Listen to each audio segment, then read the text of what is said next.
Hello అండి, summer అయిపోయింది కదా. మా మల్లెపూలు కూడా కాయడం మానేసాయి అన్నమాట. మల్లెపూలు అంటే గుండు మల్లెపూలు అండి. ఆ చెట్టు కాయడం లేదు ఇప్పుడు. ఇది వచ్చేసి సన్నజాజుల చెట్టు. మీకు అనేక సార్లు చూపించాను అనుకుంటా మన వీడియోల్లో. దీన్ని మా ఏరియాలో నిత్యమల్లి, తర్వాత ఇదేదో కాడమల్లి, రకరకాలుగా పిలుస్తారండి.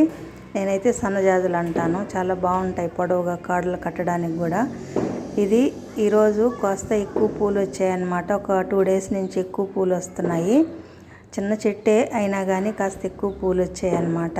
కట్టడం అందరికీ తెలిసే ఉంటుంది, కానీ కొంతమందికి తెలియకపోవచ్చు కదా, అందుకని కట్టి చూపించాను అన్నమాట. నాకు ఈ పూలు చూసి చాలా ఆనందం అనిపించింది, అందుకే మీతో షేర్ చేద్దామని ఈ వీడియో తీశాను అన్నమాట. అంతేనండి. నా వీడియో కనుక నచ్చితే లైక్ చేయండి. మరిన్ని వీడియోల కోసం నా ఛానల్ని సబ్స్క్రైబ్ చేసుకోండి. ఓకే అండి, థ్యాంక్ యూ ఫర్ వాచింగ్.